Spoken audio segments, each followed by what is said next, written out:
Okay, so imagine this, a state funeral.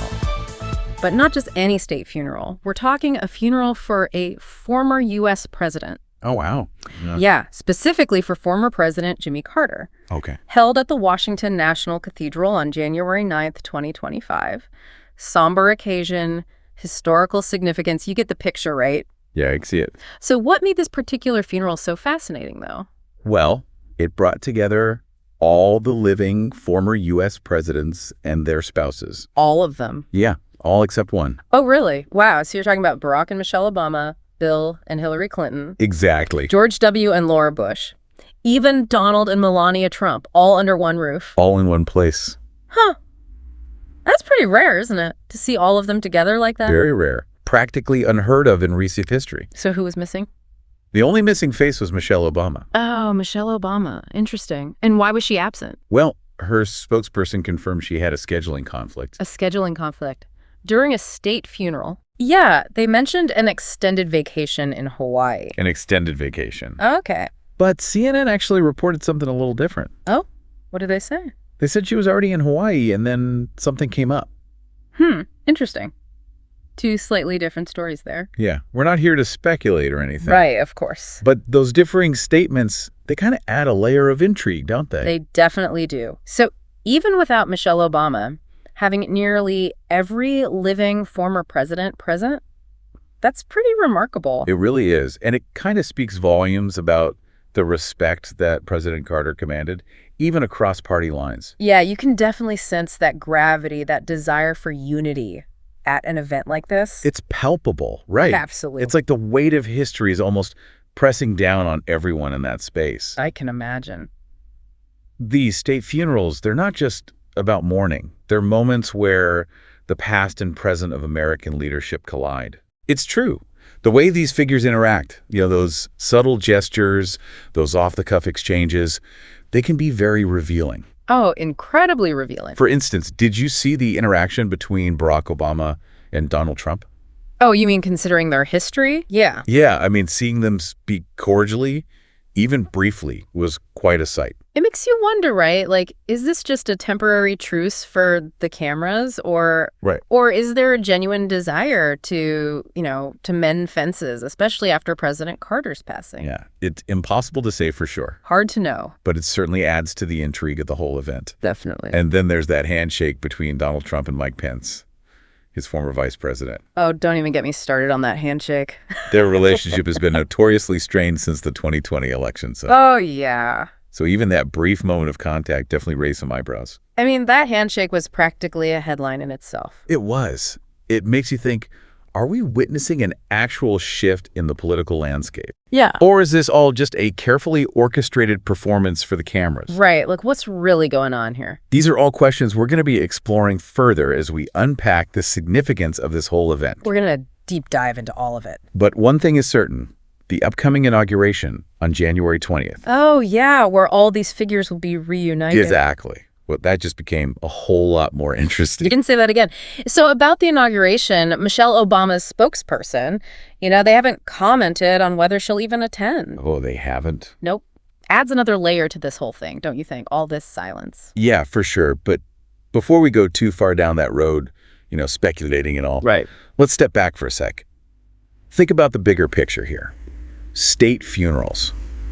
These things are meticulously planned. Oh, yeah. Lots of tradition, lots of symbolism. Right. And if we want to really understand what we saw at President Carter's funeral, well, we got to understand that context first. You're right. These events, they're not just gatherings, are they? No, not at all. They have a much deeper meaning, a real weight of history that shapes, like how we even see these little interactions. Yeah, totally. They're powerful reminders that American leadership, it continues, even with totally different political views. Even when they're at odds with each other. Exactly. It's like a visual representation of that peaceful transfer of power, the thing that's defined the U.S. for, Well, centuries, really. And the setting, too, right? I mean, the Washington National Cathedral, it just adds to that whole feeling of seriousness. Oh, yeah. Those massive arches, those stained glass windows, it all just screams solemnity and national unity. It really does. It's like a sacred space, almost. Yeah. Like even political differences are put on hold in there. Right, like everyone's on the same team for a minute. Yeah. It acts as a bridge between the past and present, that cathedral. Think of all the historical moments it's seen, and now it's the setting for this gathering of some pretty major political players. It's crazy how everything just adds to the story, you know? The setting, who shows up. And then, in the middle of this super carefully planned ceremony, you get these unscripted moments, like when Obama and Trump were just casually talking.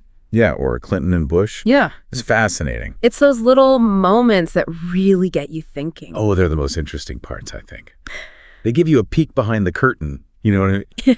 The human element behind all those political masks they wear. It reminds you that even the most powerful people, they can still put their differences aside, at least for a little bit, you know, to show respect for their shared history. Even if it's just for a moment. Yeah, makes you wonder, though, are they being genuine? Or are we just watching a performance? Exactly. It's hard to tell, but it definitely adds another layer to this already complicated event. And that's what makes analyzing these things so interesting, right? We're not just watching a ceremony. We're trying to decode a whole secret language. Gestures, expressions, how they interact with each other. It's fascinating. Speaking of, they don't just randomly put people in seats at these things. Well, absolutely not. Seating arrangements, super carefully considered. Yeah. They can reflect, like, the current political landscape, the relationships between the people there. It's all very deliberate. So in this case, the Obamas were right behind President Biden and Vice President Harris, then the Clintons, then the Bushes, and finally the Trumps. There's got to be some meaning there, right? Oh, yeah. Yeah. You could definitely read into that. It could be like a nod to the political order. The people who held office more recently, they're closer to the current administration. A subtle way to acknowledge the lineage of power, I guess. How time passes. Exactly. Like a visual timeline of presidencies. The most recent ones at the prime spots. It's really a powerful way to send a message without actually saying anything, isn't it? Yeah, it's like a reminder of where we've been, who's been in charge, you know. But I think what really gets me, even more than the seating chart and those handshakes, is the timing of this whole thing. I mean, we're just a couple weeks away from another inauguration. Oh, yeah? Everyone's already looking ahead to what's next. The timing is interesting, that's for sure. Things are still pretty raw after that last election, right?